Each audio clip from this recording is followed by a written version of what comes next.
What's going on? It's your boy, DRE, the official host. And we're not live in the studio today. We're in a new environment, like I stated. 90 Nico headquarters with my special guest, Peter Jackson. What's going on, baby? Sorry, brother. When I go to shake someone's hand, I feel like disrespectful. I feel like I have to tell them, like, yo, I'm shaking with the left because my right's broken. Okay, what happened? I fell off stage in Montreal Arena nightclub, and we are going to sue you for sure, 100%. Basically, I was just, Trinity Chris was performing, and I went to go stage left, and there was no railing. When the stage was elevated about 8-9 feet, and I, like, disappeared. Like, the people I was performing with and the crowd never seen me because I wasn't, like, you couldn't see anything. It was so dark. And just basically, I hadn't been drinking nothing. And I just basically fell, and that's it. I mean, yeah, I fractured my elbow. I smashed my elbow, and I fractured my arm. I just took the thing off because it's hard to walk around with it all the time. I noticed you don't have a cast on. Yeah. I took it off. It up today. I took it off, yeah. I hear you. I'll be all right, though. Okay. I mean, so to get started, I mean, you've been in the game for a minute, putting in mad work. Mm-hmm. When you first started, I mean, did you really see yourself here in this position? I mean, you've come a long way and you're recognized now. I mean, did you see this happening? And if so, explain. Not per se like exact events and exact things or how the actual path ended up. But like, I mean, yeah. I mean, I basically feel like I went broke to rap, and I remember arguing with my mom like every day. Even though she was my biggest supporter, she also had to be the hardest person on me about it because, I mean, if something's not working and it's your family, you better tell them. So for a long time, it was hard. But, I mean, it's working. It's definitely working now. And like I said, I wouldn't say that I would have seen this exact path, but there's no way that I thought it wasn't going to work because we dropped out of school for this. A lot of people gave up a lot of stuff along the way for me and for themselves and for this common goal that's coming. It's not here yet. It's not peaking. It's not at a climax. It's not anywhere near where it's going to be, but it's definitely working. That's so for sure. The wave hasn't even started, is what you're saying. Well, I mean, it's not one of those things like, 2016's mine, watch out. You know, that December 31st tweet that you see from everybody. But for me, it's just like, I know it's going to be bigger than this because I know what path I'm on. I can now start to see things unfold and unravel. So it's like, I understand what's coming. You know what I mean? Or at least have a better understanding of what's coming. I got you. So, as a rapper now, it's crucial that you have your hands in different pots. And as I can see, you have your hands in a lot of pots. You know what I mean? You're a club owner. You got your own studio. You also record and do tracks. You have a film and photography company. Yep. I mean, how do you manage your time to do all this stuff and still record? I got a lot of good people that work with me and work for me. I have one of the best business partners, I mean, anybody could ever ask for, who knows everything about business and was very successful before he came in to help me kind of clean up my structure and build other things. And I mean, you know, the video company, the studio, everything works together. Like, I could shoot a red cam video and have it edited in a week and record the record in here that day and get the video company to cut it that night. We did that with the Raptors record. I recorded it, cut it, and filmed it and had it out within like 72 hours on red cam. That's like a $20,000 budget in 72 hours, just for a promo. Like that was a point though. That was a point. But it was a good point. I mean, you were showing mad love. I'm a big Raptors fan from Toronto. Yeah. Well, you know, I'm gonna touch on that a little bit. There's something I wanted to ask you about that. But basically, Sheik Luch, Jada, Styles P. Yeah. I mean, how does it feel working with those guys? You're real tight with them. Yeah, very, very, very close with Sheik and very, very close with the rest of them. But Sheik is how it all started. I was on tour with Ghostface and Sheik, and I kept it 100 with Sheik. We broke bread before we ever met. And then when we got on tour, we sat down, I played him a bunch of my records, and he was helpful, man. Like I've met everybody, and nobody treated me the way that these guys did. There's a few other people that I'm on that level with, but like Sheik just was really good people with me.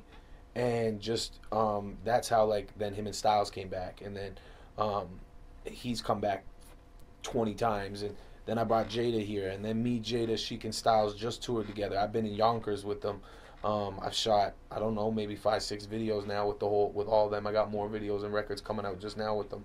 A single with Jada and a single with Sheik, and just they're real, bro. Like they're like us. Like the way that you just met Zays and Dan and stuff. Like, yo, these are our brothers. Like this is real family. Like whether it's always sweet or not, this is actually real family. Like this is like real brothers that we really do anything for each other, whether we see each other every single day or not.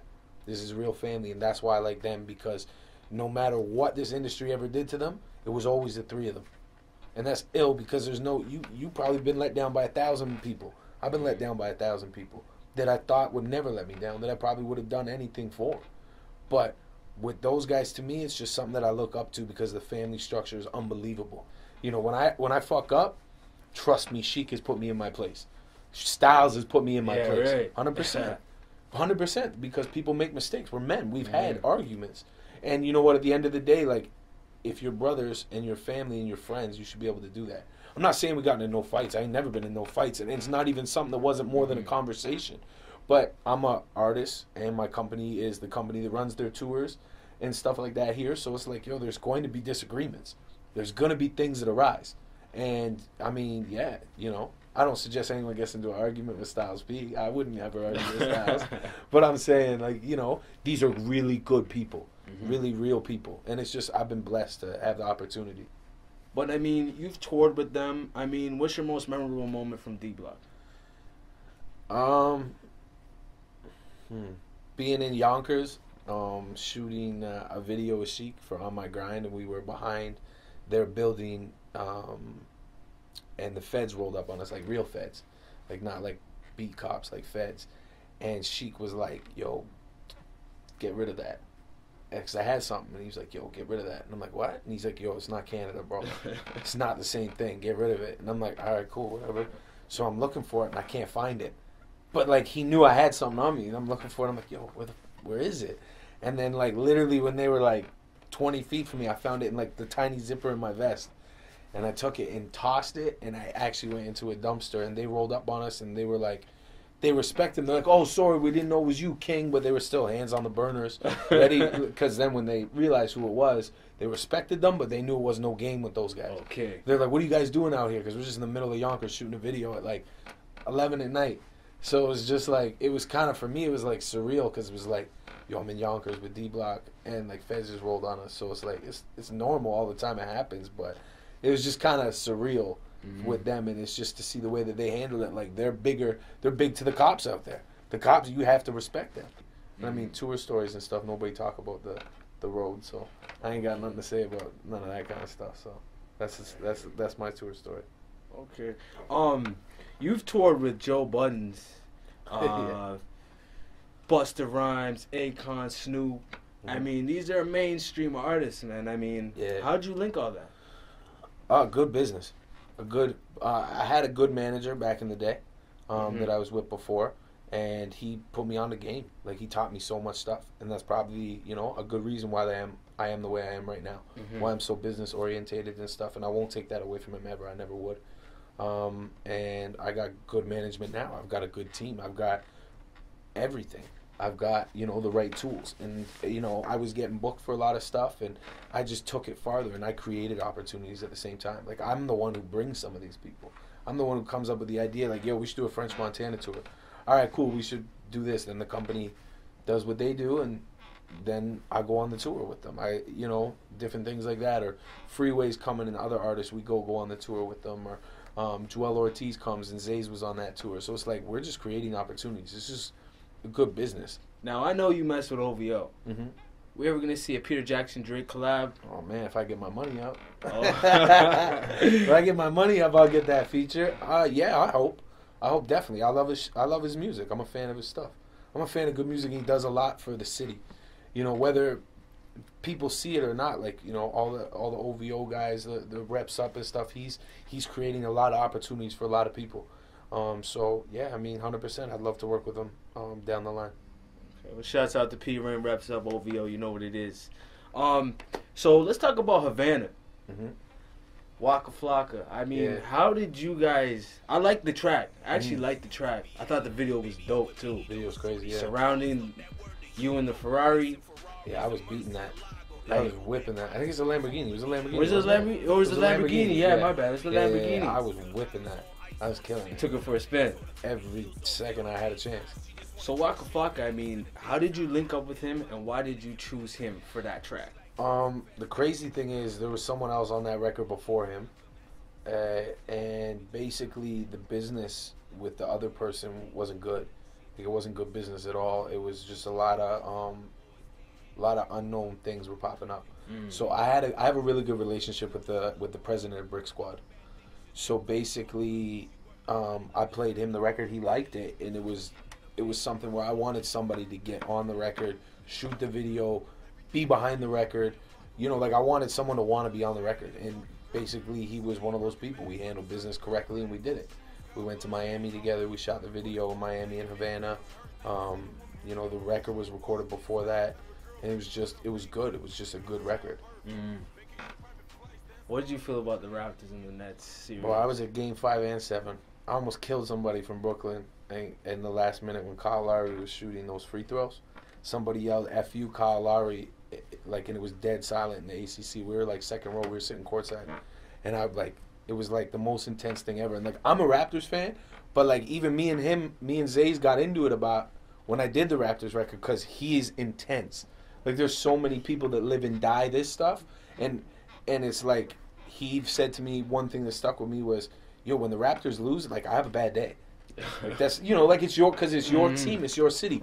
That's why I did the record, because me and Dames, my DJ, Dames Nellis from Flow, that's my brother, same ways. And we were on the phone and we were talking about something, and we got, like, passionate about it. And I was like, what? All right, well, yo, I'm going to the studio right now. I'm going to cut the record. Like, I'm going to go cut a record. Because that's the way we are with that stuff. Like, we're, like, passionate about certain things. So it was like, when that came up, we just kind of followed it. And that's why the record kind of translated the way it did. And it was like, that's why it worked, because so many people love the Raptors like him.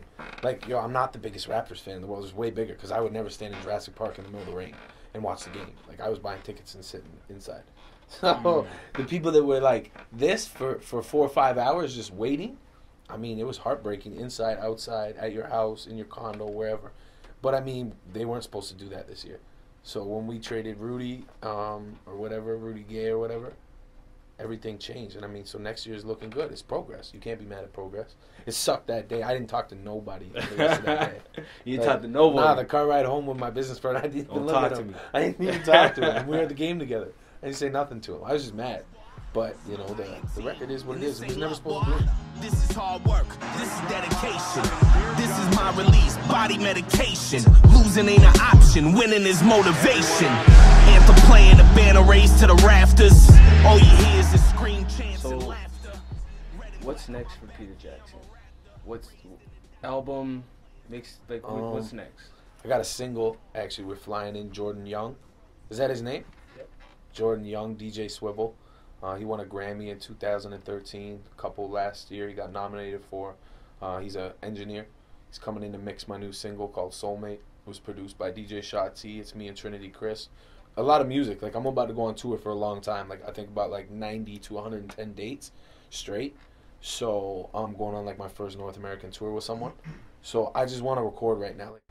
Now, this exclusive is pretty big because you're actually taking us on a long trip today. You're inviting us to the Lloyd Banks show. We're going to talk with him, talk with a couple other artists, meet the whole Nino Nickel family.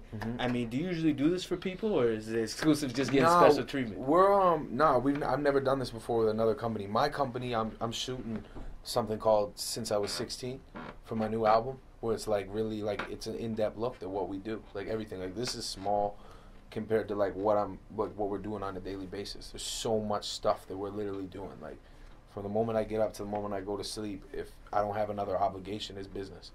You know what I mean? So no, it's not something that we do all the time, but it's something that needs to be seen. Like, this is two different sides. Like, we're in the studio recording, doing our stuff, and then we're in the club and we're working on a different thing. Like, I'm not performing tonight because my arm's broken. Like, I was never on the show. I'm just hosting. I'm just chilling. You know what I mean? Other artists, Harvey Stripes is on it, Rob Banks is on it, G Wonder's on it, you know what I mean? Things like that. So it's like, these are things that we're creating. These are all people we do business with. These are all things, like, everybody needs opportunities and stuff. So it's cool to sometimes kind of sit back and relax and just have fun. You know what I mean? No doubt. So we're gonna have more Peter Jackson, the whole 90 Nickel family later on tonight at Oshawa Music Sound Hall, right? Yes, sir. You know what it is? It's DRE Productions, exclusive business. It's DRE.